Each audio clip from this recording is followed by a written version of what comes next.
By T. ये हो गया इक्वेशन नंबर 1।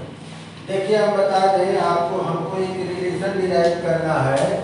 जो ये देखिए डेल्टा एस का रिलेशन होगा dt और dv के टर्म में, या t1 t2 और v1 v2 के टर्म में। ये हमें करना है। इसको सही करो, किसको गड़बड़ा गया था नहीं सर, कंफर्टेबल होगा, पैर में नहीं लगेगा। हाँ ठीक है ना। चलिए तो ये देखिए वो जो कार्बन में लिखे हैं उसी तरह का रिलेशन लाना है। डेल्टा एस का t1 t2 और v1 v2 के टर्म में। और हम लोगों ने कल इतना डिराइव कर लिया था, आइडियल गैस का केस लिया हुआ था, उसको थोड़ा सा स्मॉल अमाउंट में हीट जब सप्लाई किया तो चेंज इन एंट्रोपी का फार्मूला होगा ds/dq/। अब देखिए, अब इसके ऊपर हम first law of thermodynamics apply करेंगे। देखिए जब first law of thermodynamics apply करेंगे, थोड़ा सा जरा इसको बदल देंगे।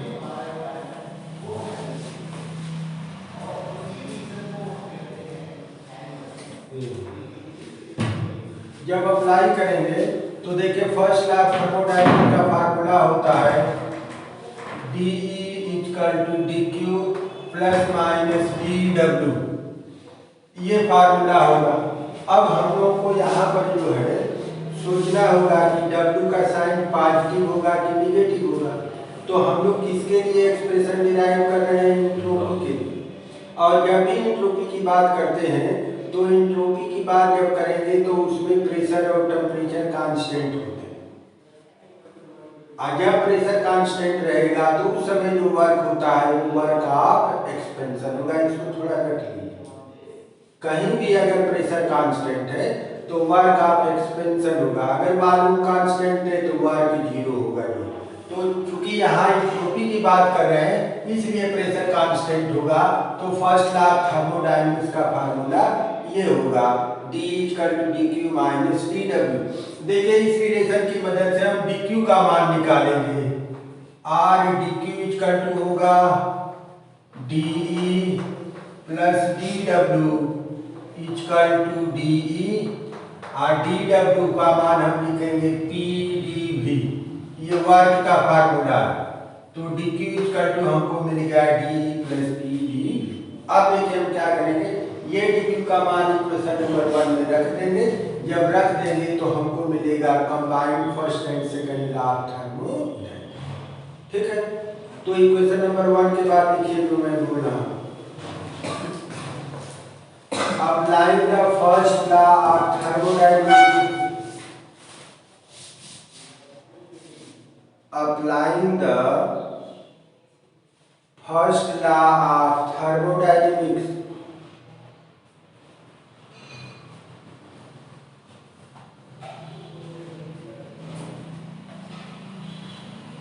फार्मूला इसको हल करके लाइए इक्वेशन नंबर 2 तक। यहाँ से शुरू कीजिए और इक्वेशन नंबर 2 तक लाइए।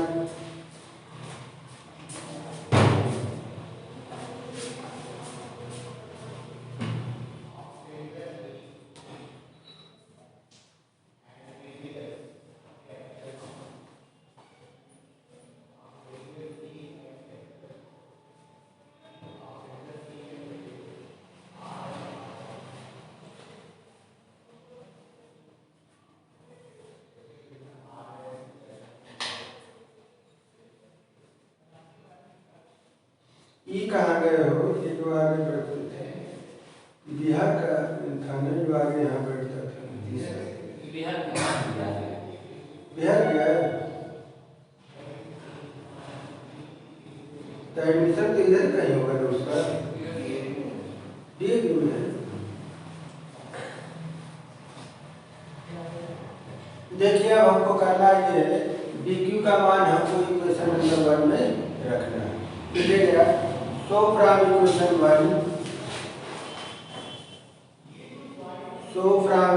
1 we have, मान रखिए ds = dE + PdV divided by T or T D S equal to D E plus P D V. Equation number 3, T D S equal to D E plus P D V. Equation number 3।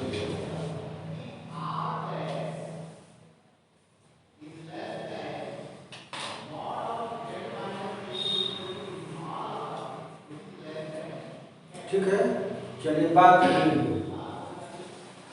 वहाँ carbon में देखिए हमको relation आ रहा है change in entropy का, change in temperature, change in volume.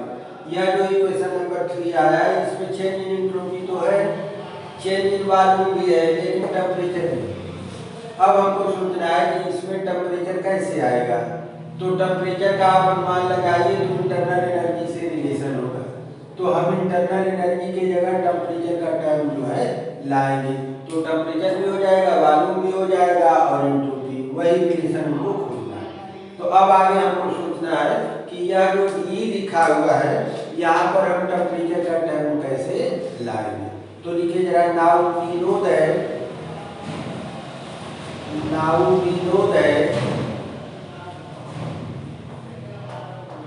CV equal to del E upon del T constant V.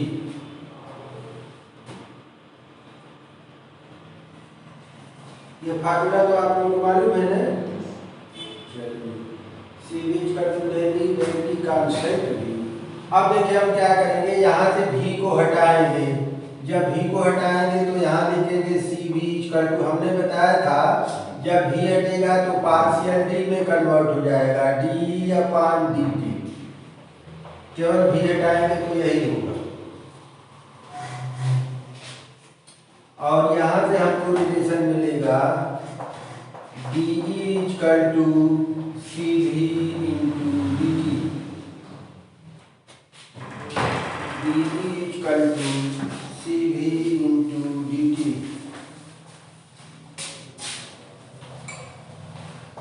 ये हो गया इक्वेशन नंबर 4।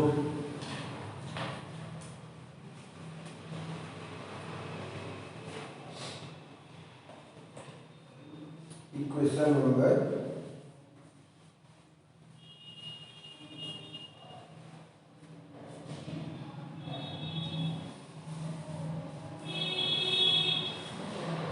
हो गया इतना।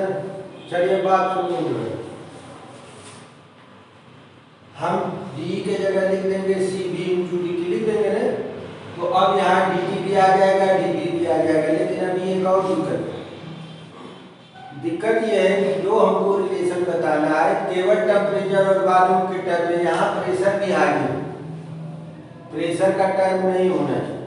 तो अब हमको सोचना है कि सर हम प्रेशर को कैसे रिप्लेस करें, क्योंकि प्रेशर की जगह भी हम टेम्परेचर और वॉल्यूम का टर्म लिखेंगे। कैसे लिखेंगे, तो इसके लिए हम आइडियल गैस इक्वेशन यूज करेंगे, क्योंकि जो कुछ भी डिस्कशन हो रहा है आइडियल गैस के लिए। ठीक है, तो 1 मोल के लिए आइडियल गैस इक्वेशन हम लिखेंगे। लिखिए जरा, for 1 mole of an ideal gas, for 1 mole of an ideal gas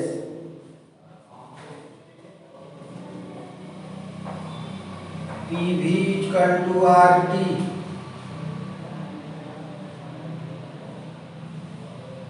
PV equal to RT। R यहाँ से P इक्वल टू होगा RT divided by V, P equal to RT divided by V। ये हो गया हमारा equation number 5। अब बात सुनिए, जो कुछ भी हम चाहते थे हो गया है। देखिए डी डी के टर्म में आ गया, और यह पी भी देखिए टी और भी के टर्म में आ गया। सब मान रख देंगे, वही हमारा रिलेशन होगा। ठीक है, तो लिखिए, substituting the values of, substituting the values of DE and P in equation 4 sorry, in equation 3 we get, आइए इक्वेशन नंबर 3 से मान रखते हैं, ये होगा T D S equal to D E, D के जगह लिखेंगे C V into D T plus E के जगह लिखिए R T divided by V into D. मान हमने रख दिया R D S equal to T से डिवाइड कीजिए C B into D T upon T plus यहाँ टी कैंसिल हो जाएगा R into D we upon V. Equation number 6।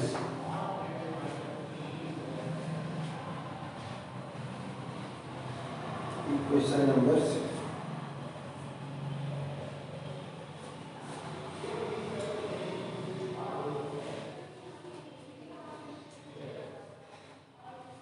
देखिए आप इक्वेशन नंबर 6 को ही कह सकते हैं कि सर जो आप कहे थे रिलेशन आ गया, क्योंकि हमने शुरू में बताया था कि डेल्टा एस का dt और dv के टर्म में रिलेशन होगा, तो देखिए रिलेशन आ गया।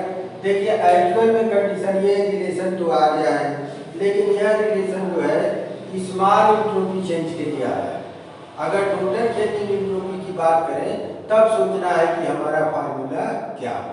और देखिए हमने आपको बताया था कहीं भी अगर स्मॉल के चेंज में कोई रिलेशन है और अगर टोटल के चेंज में आपको पता करना है तो सिंपल तरीका है, उसको इंटीग्रेट कर लीजिए बिटवीन द लिमिट्स। अब ये सोचना है कि लिमिट सब तक किसकी लिमिट चाहिए, तो अब देखिए आप इसमें देखिए क्वेश्चन नंबर 6 में क्या क्या चेंज हो रहा है। तो देखिए dt का मतलब टेम्परेचर चेंज हो रहा है, dv का मतलब वॉल्यूम चेंज हो रहा है। तो आप मान लीजिए कि सर हमारा वॉल्यूम v1 से v2 हो रहा है और टेम्परेचर हमारा t1 से t2 हो रहा है। v1 से v2 टेम्परेचर t1 से t2, तब टोटल चेंज इन एंट्रोपी की बात करेंगे। और जब ये चेंज हो रहा है तो एंट्रोपी भी हमारी s1 से s2 हो रही है। जब दोनों को चेंज करेंगे तो एंट्रोपी भी हमारी चेंज होगी और वो भी s1 से s2 हो रही होगी। तो देखिए तीनों की लिमिट मिल गई, तीनों के अंत के लिए हमको इंटीग्रेट कर देंगे तो टोटल चेंज इन एंट्रोपी का फार्मूला मिल जाएगा। लिखिएगा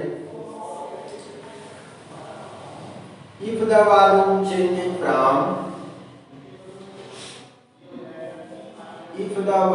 changing from V1 to V2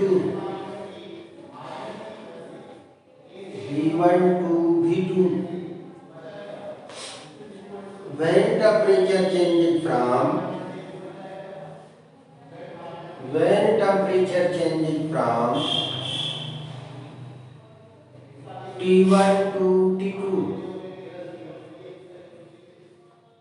T1 to T2, then change in entropy in the complete process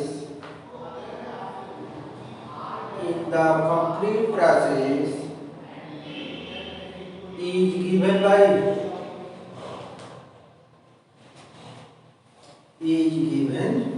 आइए जो चेंज इन एंट्रोपी की बात करते हैं, सीधा हम इंटीग्रेट करेंगे।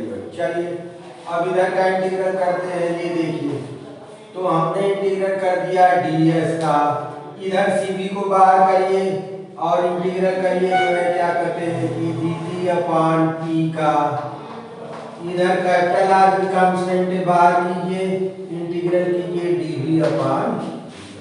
हमने इंटीग्रल कर दिया। जब भी इंटीग्रल आप करेंगे इंटीग्रल की लिमिट बताएंगे। तो देखिए यहाँ टेम्परेचर T1 से T2 हो रहा है, वॉल्यूम V1 से V2 हो रहा है और एंट्रोपी हमारी S1 से S2 हो रही है। लिख लीजिए हमने इंटीग्रेट कर दिया और तीनों की लिमिट के साथ।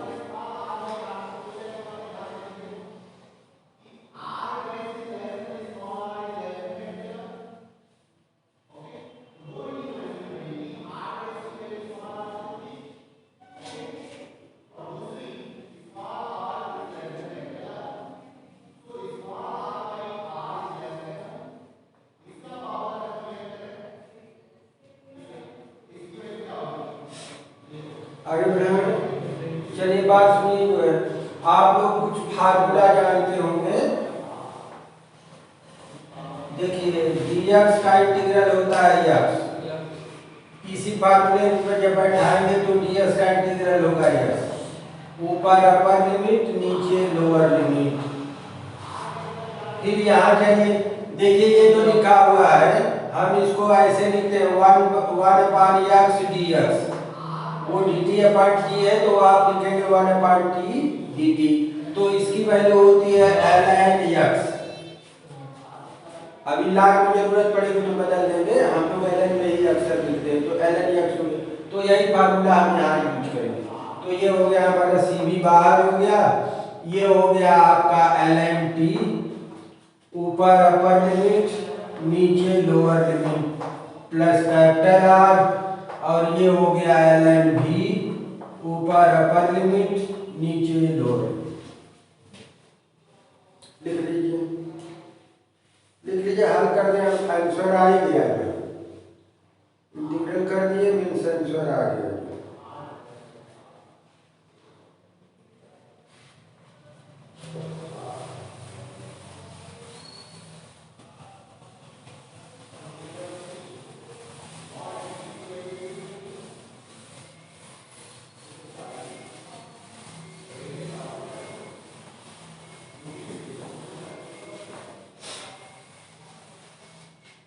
आगे बढ़ाएं। चलिए अब यहाँ फार्मूला लगाते हैं, यस की जगह पहले upper limit minus s1 lower limit, cv को बाहर कीजिए, ln t के जगह upper limit minus lower limit plus capital R, ln v के जगह v2, v के जगह v1,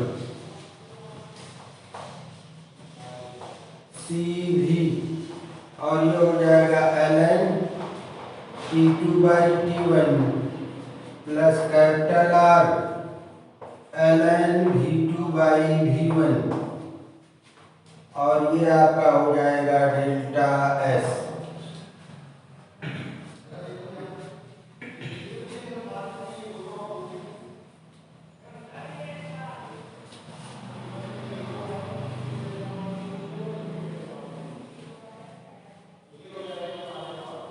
और यही हमने आपको बताया था कि भाई हमको इस तरह का रिलेशन चाहिए t1 t2 v1 v2 में, यही क्वेश्चन नंबर 7 है, यही मेरा फाइनल रिजल्ट है।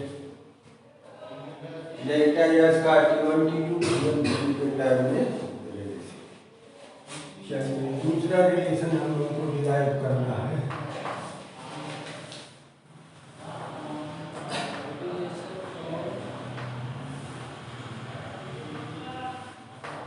In terms of temperature and pressure,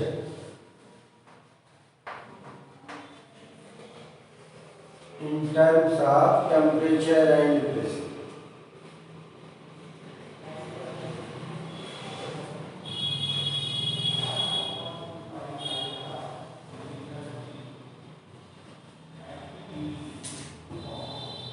देखिए बात सुनिए जो है, हम लोगों ने यहाँ जो रिलेशन डिराइव किया है टेम्परेचर और वॉल्यूम के टर्म में, अब हमको रिलेशन चाहिए टेम्परेचर और प्रेशर के टर्म में। हम देखिए इसी रिलेशन को आगे बढ़ाएंगे और सोचेंगे ये कि यहाँ पर ये जो है वॉल्यूम का टर्म है, यहाँ प्रेशर का टर्म किसी तरह से आ जाए, ये हमको सोचना है। अब इसको हम कैसे करेंगे, तो इसके लिए हम आइडियल गैस इक्वेशन की मदद लेंगे। देखिए आइडियल गैस इक्वेशन क्या है, तो आइडियल गैस इक्वेशन है PV=RT, अगर एक मोल आइडियल गैस है तो हम यहाँ पर ये सोचेंगे कि वह जब हमारी आइडियल गैस इनिशियल स्टेट में है तब आइडियल गैस इक्वेशन क्या होगा, और जब वही आइडियल गैस फाइनल स्टेट में जाएगी तब आइडियल गैस इक्वेशन क्या होगा। तो देखिए जब इनिशियल स्टेट में होगी तो P के जगह P1, V के जगह V1 और T के जगह T, ये इनिशियल स्टेट में है। जब यही फाइनल स्टेट में जाएगी तो P के जगह P2, V के जगह V2, R और T के जगह T2। अब इस रिलेशन की मदद से हम मान निकालेंगे किसका, V2 बाई V1 का, क्योंकि हमको उसी को रिप्लेस करना है। इक्वेशन नंबर 7 देखिए, तो यहाँ से V2 बाई V1 कैसे निकलेगा? तो PV2 divided by P1V1 equal to RT2 divided by RT। ये देखिए भाग दे दिया जो है।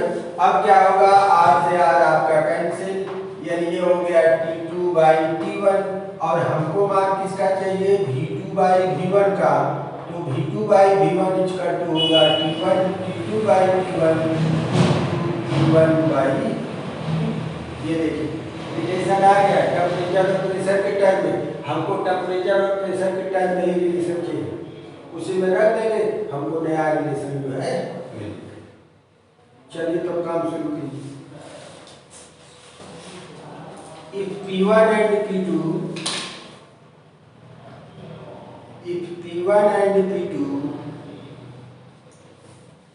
are the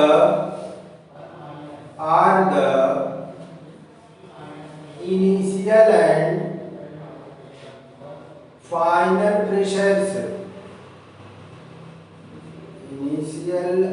final pressures of the ideal gas,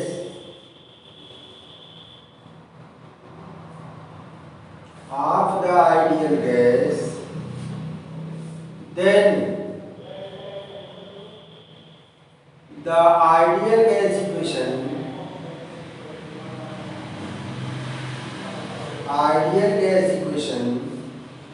in the initial state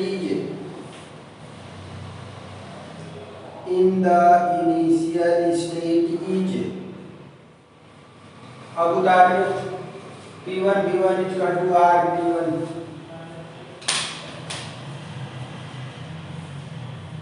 केवल एक लाइन उतारे V1 equal to R T1।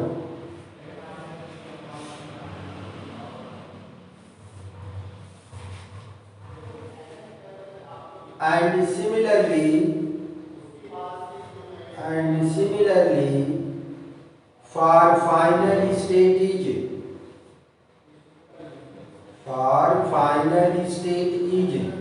दूसरी लाइन उतारिए P2 V2 equal to R T2।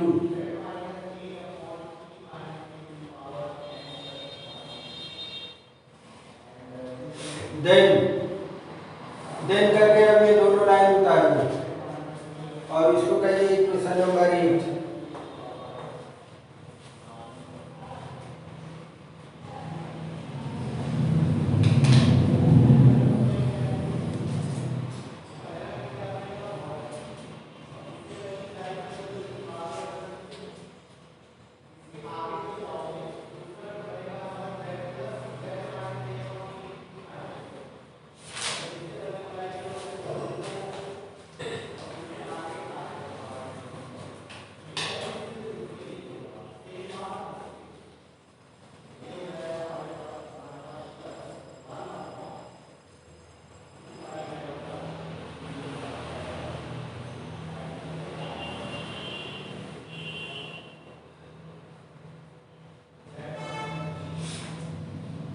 चलिए बात सुनिए, अब आगे क्या करना है। आगे ये करना है कि इक्वेशन नंबर 8 से V2 बाई V1 का मान इक्वेशन नंबर 7 में रख देना है। वही हमारा रिक्वायर्ड इक्वेशन नंबर लिखेंगे। Substituting the value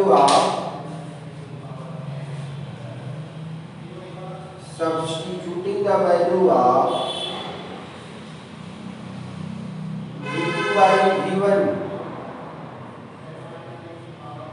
V2 by V1 in equation 7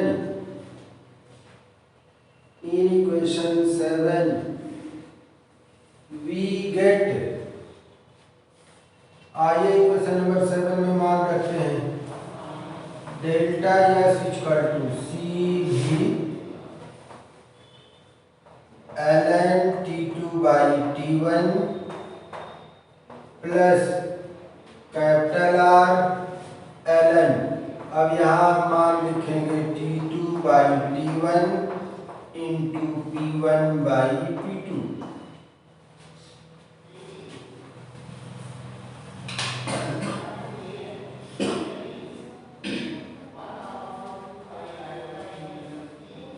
हमको वहां पर मान लिख देना है क्वेश्चन नंबर से।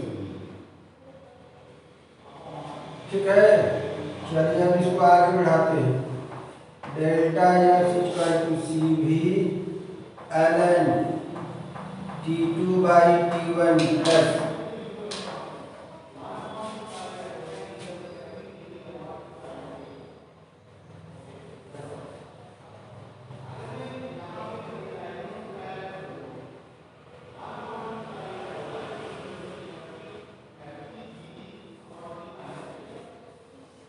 देखिए अब हम कैपिटल आर को हमने बाहर कर दिया। अब यहाँ मैं फार्मूला लगाऊंगा। एक फार्मूला होता है log m इंटू एन और log m into N equal to होता है log m plus log m।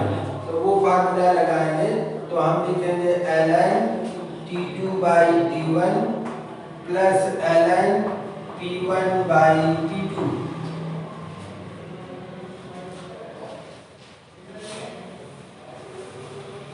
उतारिए आगे बढ़ाएंगे।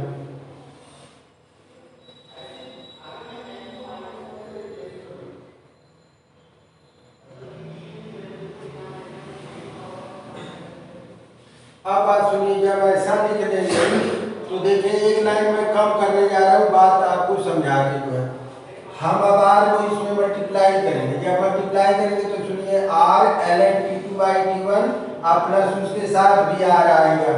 ठीक है, तो जो आएगा उसका हम कॉमन लेंगे। देखिए ln T2 बाई T1 यहाँ भी है यहाँ भी है, तो जब कॉमन लेंगे तो देखिए यहाँ से हमको मिलेगा सी भी और यहाँ से मिलेगा कैपिटल आर और ये हो गया ln T2 बाई T1, ये कॉमन हो गया। बात समझ लीजिए।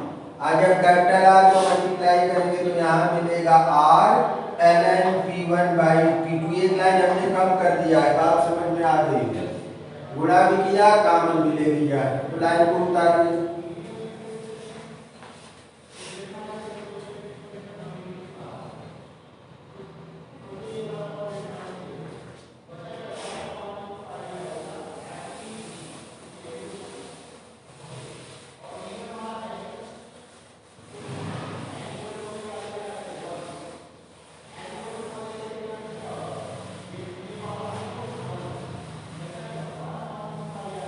आगे बढ़ा रहे हैं। चलिए अब देखिए इसको तो आप ऐसे उतार दिए होंगे डेल्टा एस को। अब आगे में लिखना वही फाइनल मेरा रिजल्ट होगा। अब देखिए हम डेल्टा एस इक्वल टू क्या लिख देंगे। अब ये सोचना है कि C V plus capital R को क्या लिख दें, तो इसको कहेंगे सी पी। इसको कहेंगे, देखिए एक रिलेशन है यहाँ मैं लिख दे रहा हूँ C P minus C V equal to capital R. इसी की मदद से हमने लिखा। ठीक है, तो ये हो गया सी पी। अब यहाँ पर आप लिखेंगे ln T2 बाई T1 और plus capital are ln P1 by P2। यही मेरा फाइनल है। यही हम लोग खोज रहे हैं कि टेम्परेचर और प्रेशर का रिलेशन, तो टेम्परेचर और प्रेशर का रिलेशन आ गया है। उतार लीजिए, उतार लिया आप लोग।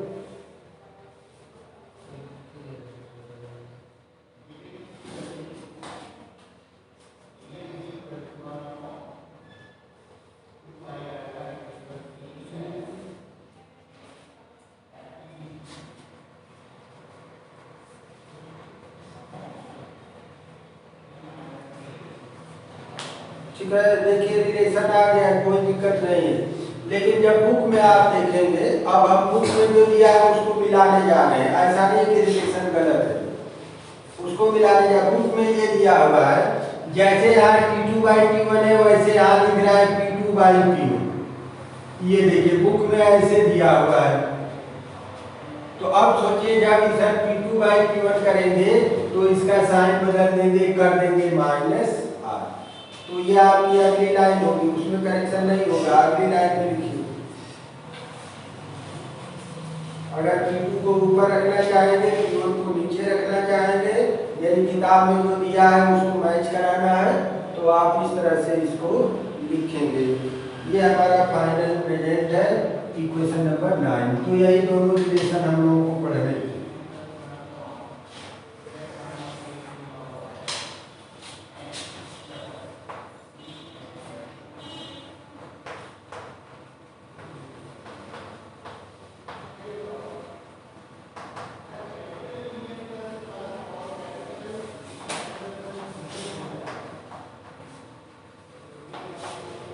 जरा हेडिंग दे दीजिए।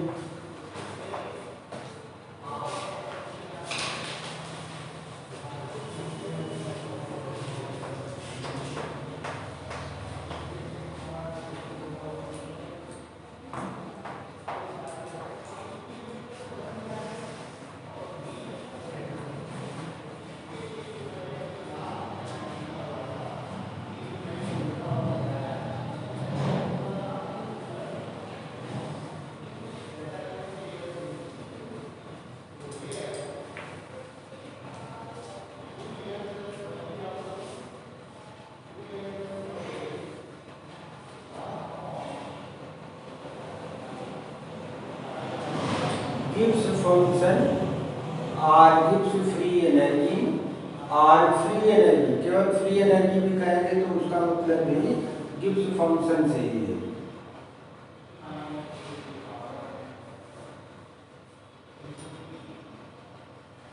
देखिए कि मैं बता दूं, हम लोगों को दो फंक्शन पढ़ना है, एक गिब्स फंक्शन और दूसरा हेल्महोल्ट्ज़ फंक्शन, या उसको केवल वर्क फंक्शन के नाम से जानते हैं। तो दो फंक्शन यहाँ पर पढ़ना है।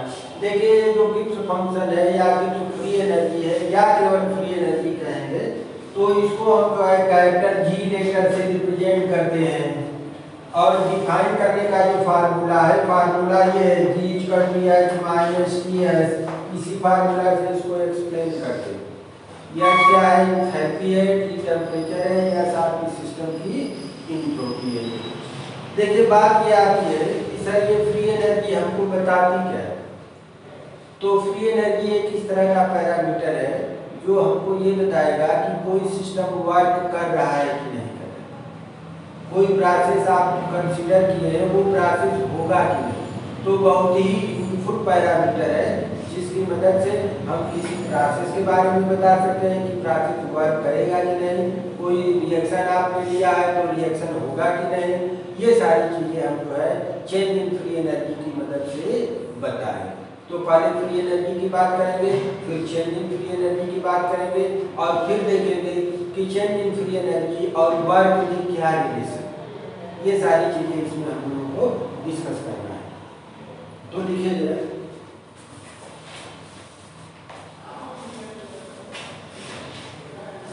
This is usually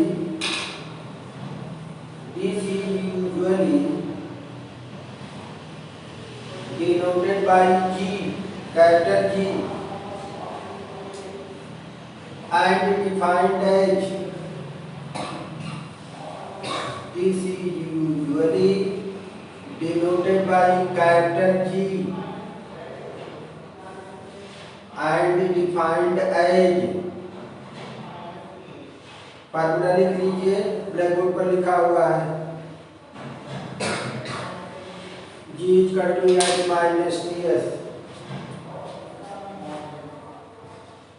और जब भी कोई फार्मूला लिखे अगर डायरेक्ट, तो फिर उसमें जो सिंबल है उनको भी आपको एक्सप्लेन करना पड़ता है। अगर डिराइव करके लाते हैं तब तो बात दूसरी है, जब सीधे लिखते हैं तो बताना पड़ेगा। G equal to Gibbs free energy, Gibbs free energy, H equal to enthalpy,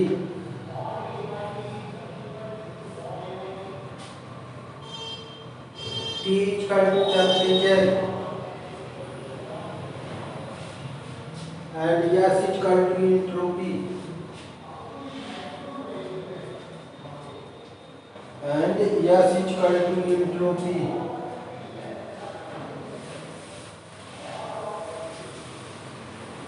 देखिए बात सुनिए, अब आगे हम जो है चेंज इन फ्री एनर्जी की बात करने जा रहे हैं।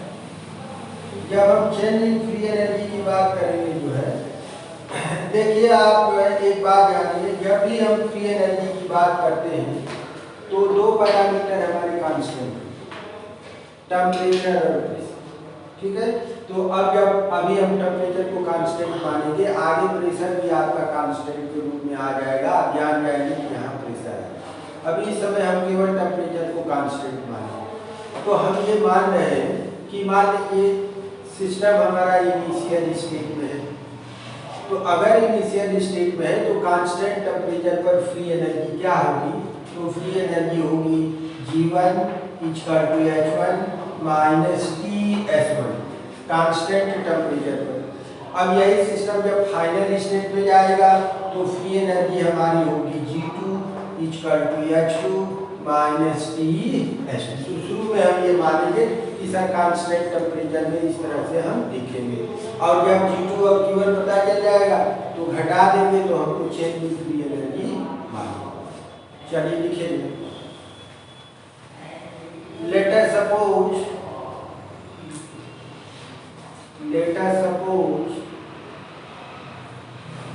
any system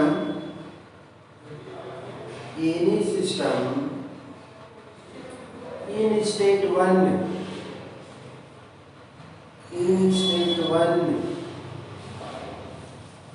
having enthalpy H1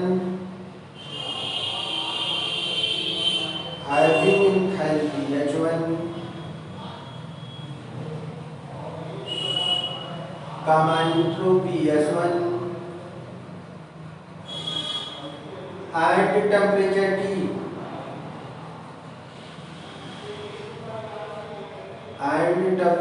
T then according to the above equation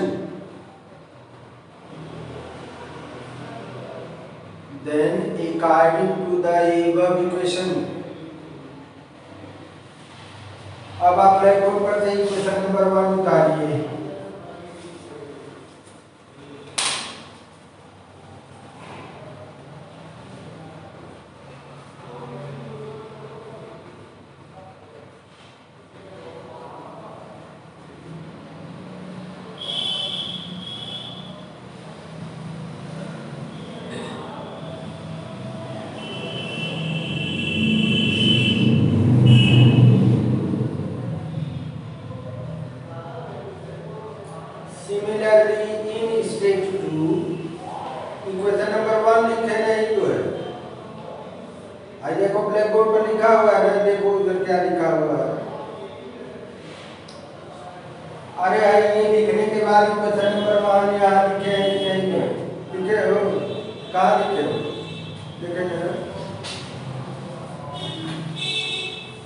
तो दोनों लिखिए।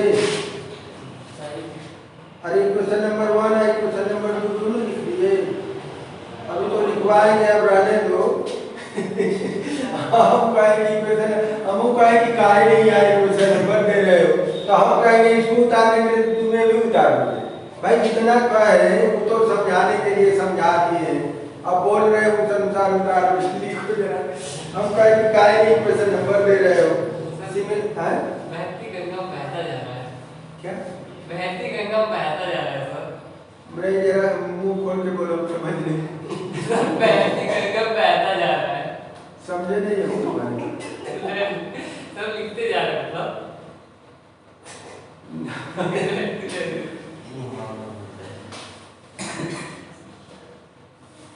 चलिए लिखे जरा। Similarly in state 2 we can write, in state 2 we can write। अब इक्वेशन नंबर 2 उतारना है।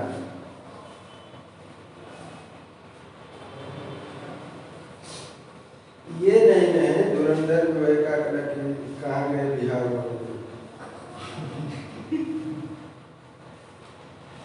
नहीं, कुछ लड़के होते हैं बहुत जो है इधर उधर करते रहे, इधर का बैठा के उधर, इधर का बैठा के उधर, टीचर लोग वही में परेशान हो।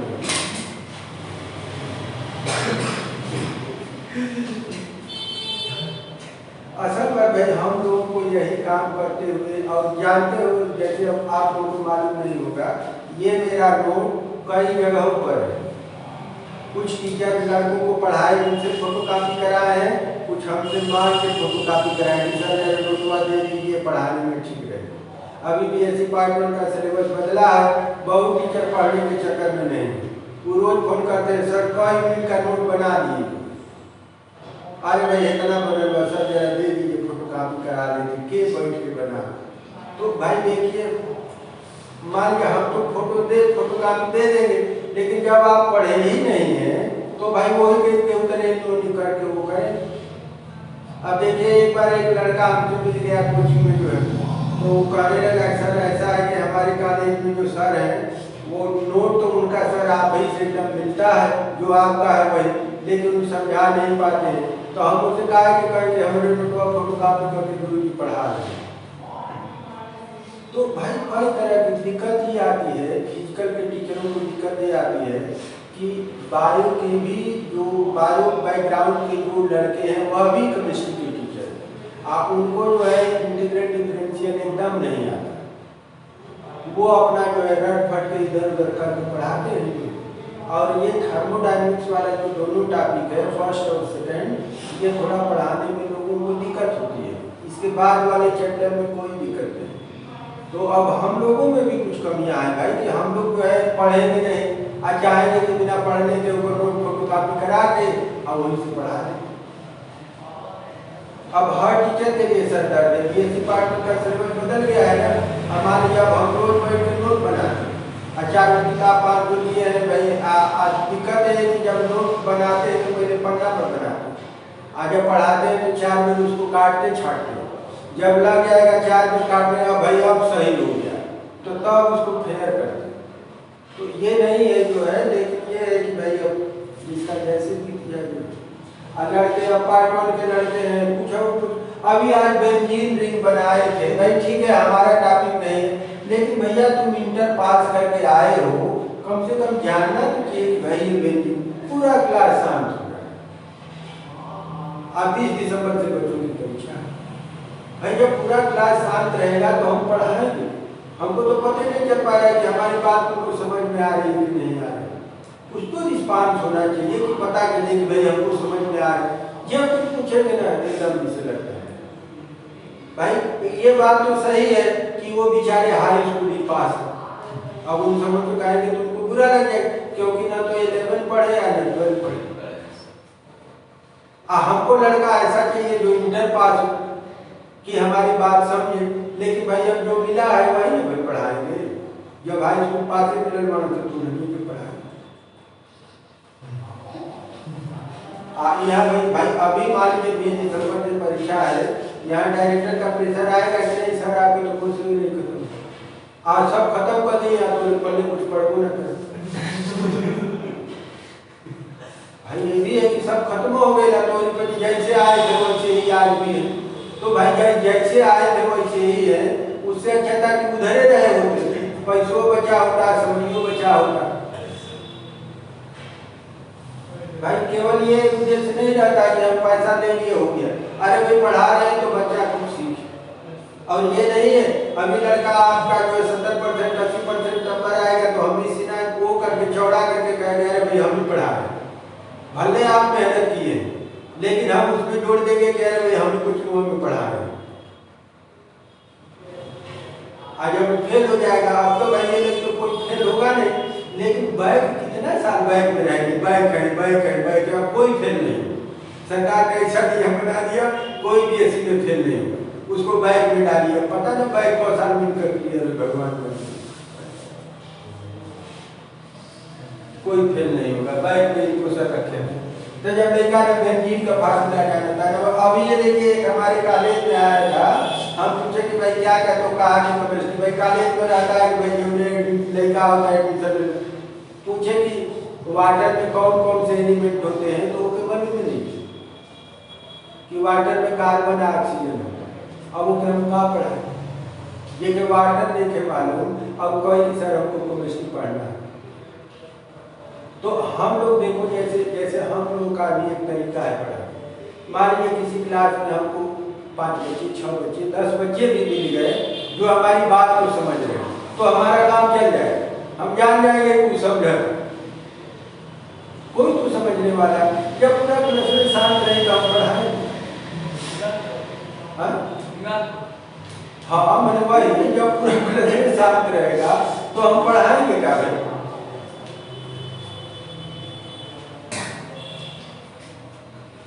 चलिए समय तो लगभग, चलिए थोड़ा सा रोकना पड़ेगा, डिस्कस करेंगे।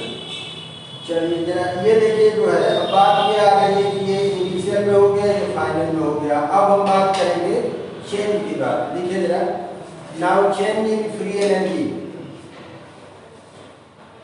Now change in free energy.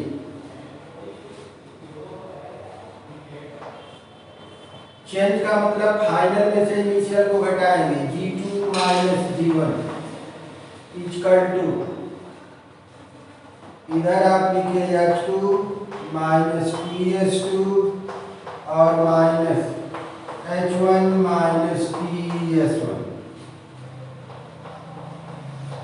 H2 minus H1 minus T H2 minus H1, और इसको ऐसे लाएंगे G2 माइनस G1 और डेल्टा G का टू हो गया delta H minus T into delta S। ये हमारा जो है चेन इन फ्री एनर्जी का फार्मूला हो गया। ये हो गया इक्वेशन नंबर।